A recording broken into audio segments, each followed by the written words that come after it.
Good morning all of you. आज income tax का एक और महत्वपूर्ण टॉपिक आपके लिए लेकर आए हैं, इनकम फ्रॉम हाउस प्रॉपर्टी।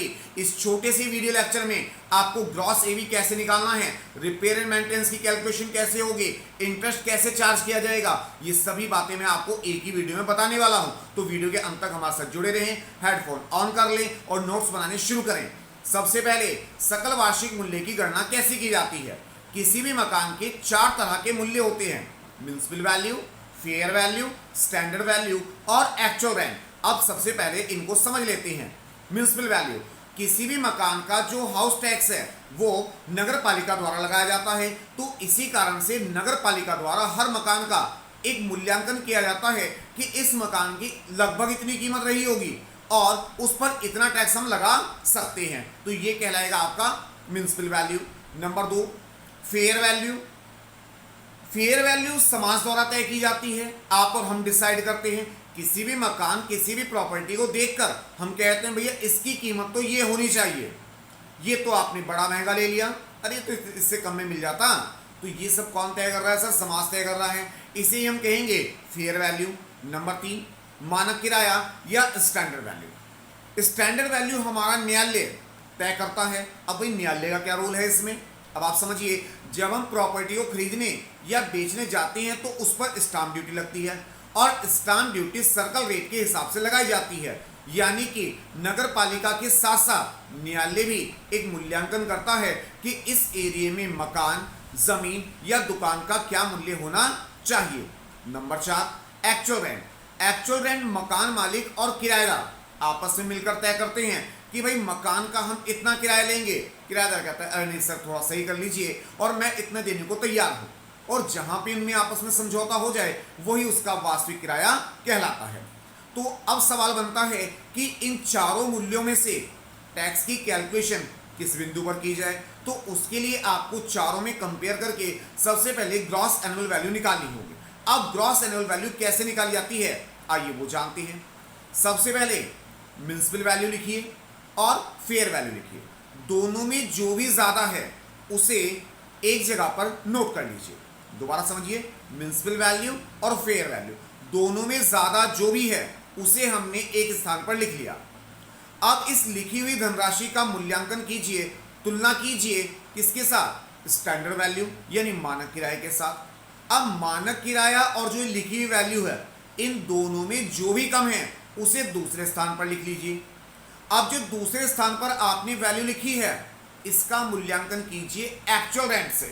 अब एक्चुअल रेंट और जो दूसरे कंपेयर के बाद अमाउंट आई थी, इन दोनों में जो भी ज्यादा है वही ग्रॉस एनुअल वैल्यू यानी सकल वार्षिक मूल्य कहलाएगा। तो मेरे ख्याल से आपके पॉइंट समझ में आया होगा। सबसे पहले हमने क्या किया, म्युनिसिपल वैल्यू और फेयर वैल्यू में कंपेयर किया, दोनों में जो ज्यादा है उसे पहले स्थान पर लिखा। अब जो पहले स्थान पर वैल्यू लिखी है इसकी तुलना की हमने मानक किराए से, दोनों में जो भी कम है उसे हमने दूसरे स्थान पर लिखा। अब जो दूसरे स्थान पर वैल्यू लिखी है इसका कंपेयर करना है हमने एक्चुअल रेंट से, और दोनों में जो भी ज्यादा है वही ग्रॉस एनुअल वैल्यू कहलाएगी। एक दो बार करके देखिए तो आपको निश्चित रूप से एग्जाम्पल 1, 2 और 3 जो हमारी बुक में दिए हैं वो बड़ी सरलता से इस चीज को प्रैक्टिस आपको करवा देंगे। आगे बढ़ते हैं।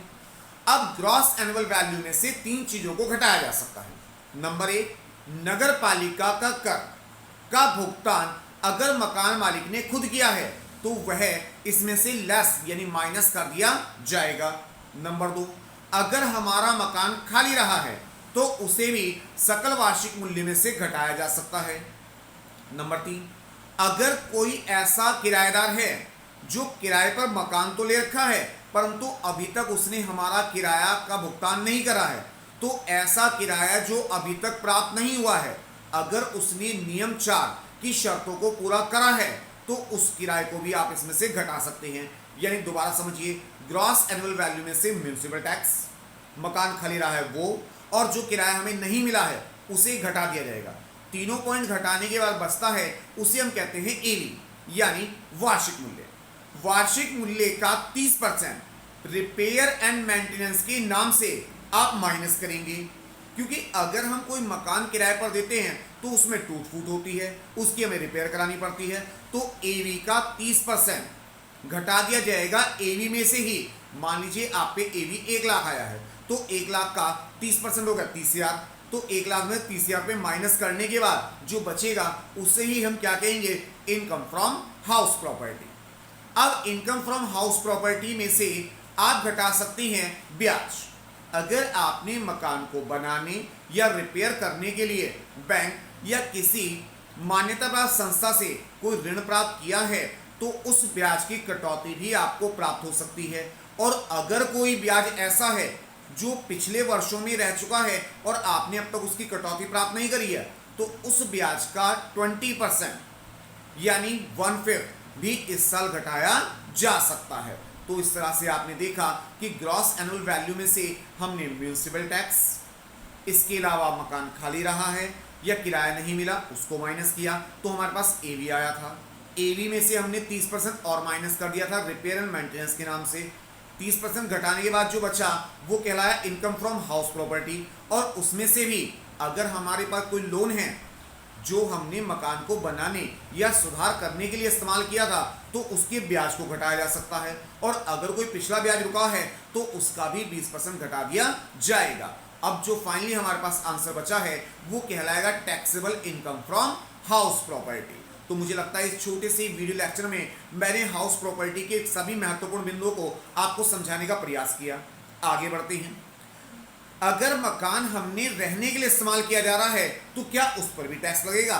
बिल्कुल नहीं, क्योंकि उसकी ग्रॉस एनुअल वैल्यू ही 0 आएगी। क्योंकि जब हमने कोई मकान किराए पर दिया ही नहीं है तो उससे आमदनी नहीं होगी और उस पर टैक्स नहीं देना होगा। नंबर 2 बात, अगर हमने बैंक से ऋण लिया है और उस ऋण पर हमें ब्याज भी देना है परंतु हम अपने मकान को किराए पर नहीं देते, या सरल भाषा में कहूं कि हमने अपने रहने के मकान के लिए अगर कोई लोन लिया है तो क्या उस पर भी ब्याज की कटौती मिलेगी? जी हाँ, बिल्कुल मिलेगी। आपकी ब्याज की कटौती अधिकतम 2 लाख रुपए तक हो सकती है। यानी कि अगर आप मकान में खुद रह रहे हैं और उस पर जो ब्याज है वो अधिकतम 2 लाख रुपए तक अन्य आय में से घटाया जा सकता है। इस तरह की जानकारी के लिए हमारे साथ जुड़े रहें। 1 2 3 लॉ क्लास विद कबीर हमारे चैनल को सब्सक्राइब करना बिल्कुल ना भूलें, क्योंकि सरल जानकारी सरल शब्दों में सबसे पहले आपके पास। Thank you.